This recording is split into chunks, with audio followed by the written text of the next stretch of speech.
to I Love This Thing So Freaking Much, a podcast about passion. My name is Sophie Katz, and today I'm joined by Leslie, a puzzle master. Welcome to the show, Leslie. Hi, Sophie. Thanks for having me. Thanks for being here.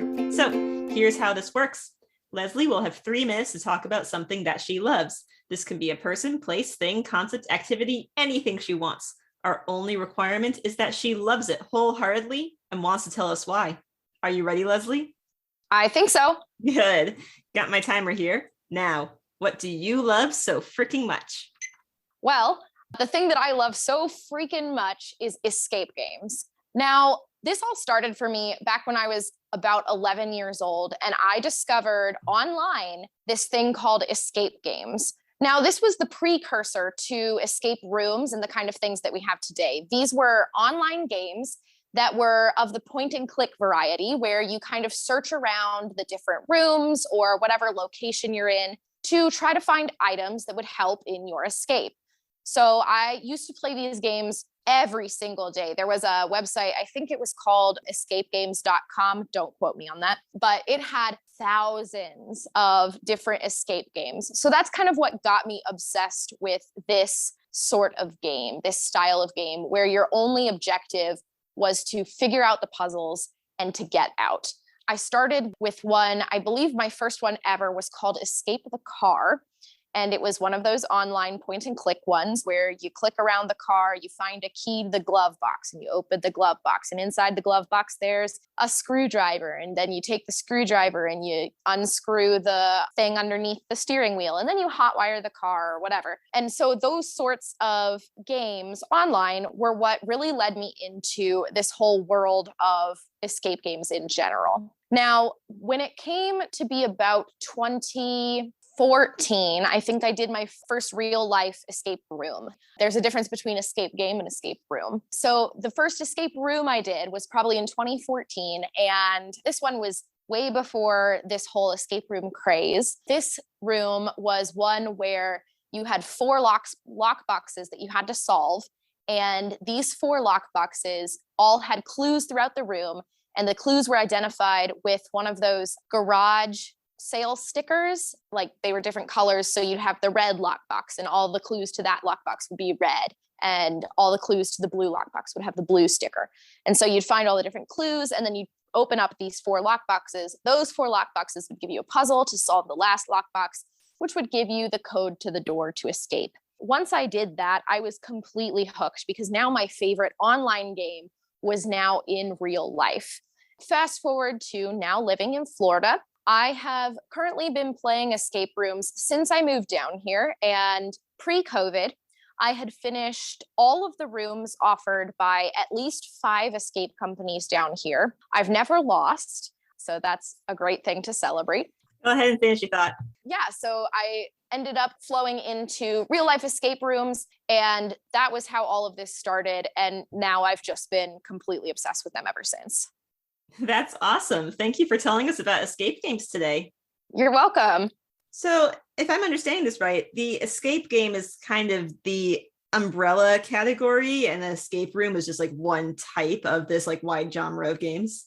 Yes, I would classify it as such. I don't think these are official terms or anything, but I use escape game to classify any sort of online game where you're escaping. An escape room counts a physical place that you go to escape. I've also had different apps that I've done that are escape games. And there are also a few board games that classify as escape games as well.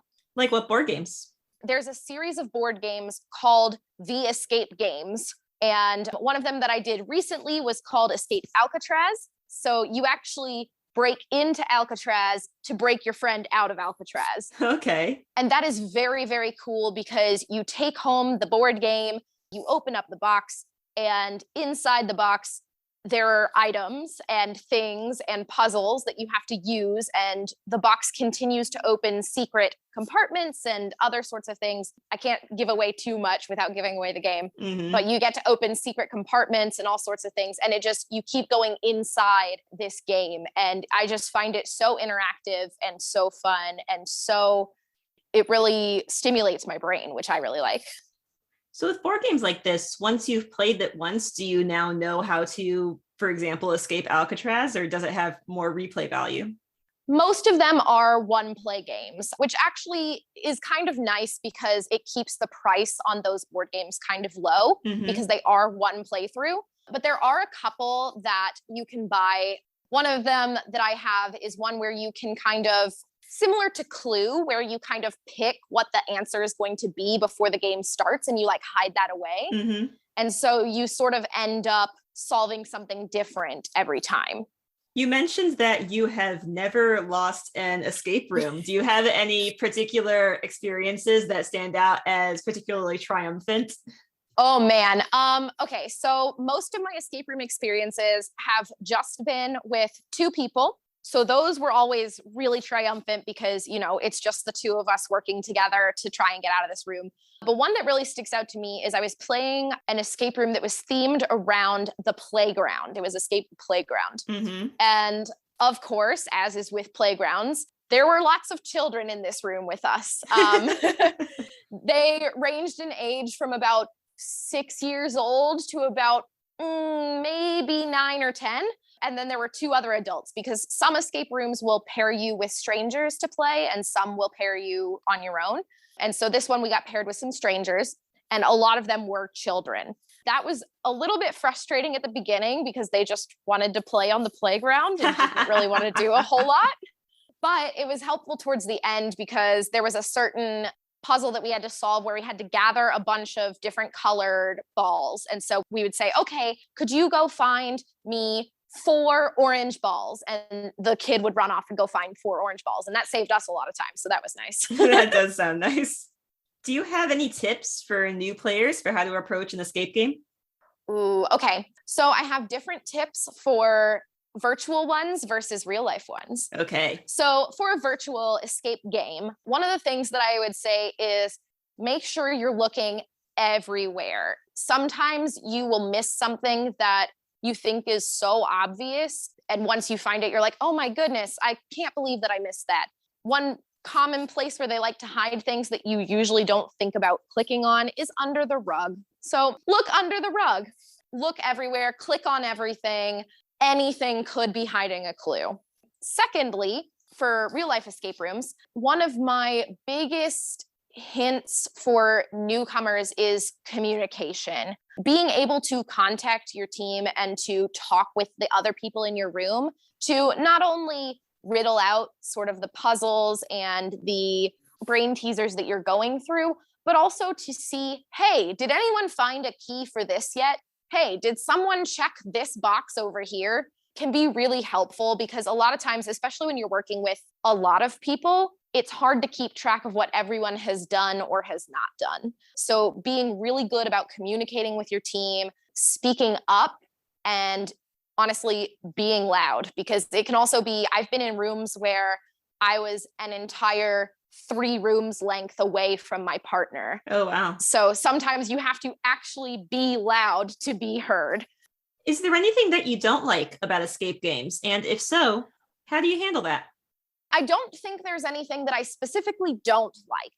I like most things in general about escape games. However, there are a couple things that are less pleasant than others.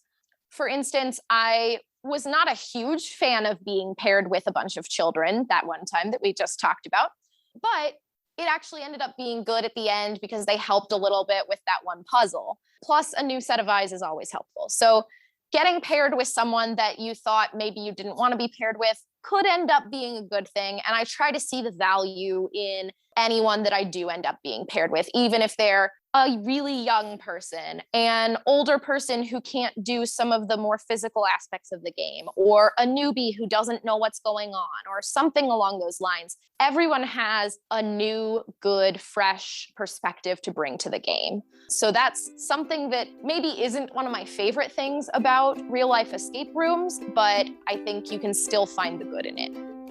And by the end of the game, you all will have an amazing story to share. Yes, exactly. Leslie, thank you so much for telling us about something you love today. Thank you so much, Sophie, for letting me talk about it. And thank you, our listeners, for tuning in today. If you would like to learn more about escape games, you can find a link to the Escapology Orlando website in the episode description. And don't forget to use the hashtag LoveThisThingCast to tell us about the things you love. I Love This Thing So Fricking Much is a production of Through the Window Media. This episode was directed and edited by Sophie A. Katz. You can find us at Through the Window on Twitter, Facebook, Instagram, or Tumblr. That is THROU the Window at all those social media sites. Be good to yourself, be kind to each other, and you'll hear from us again soon.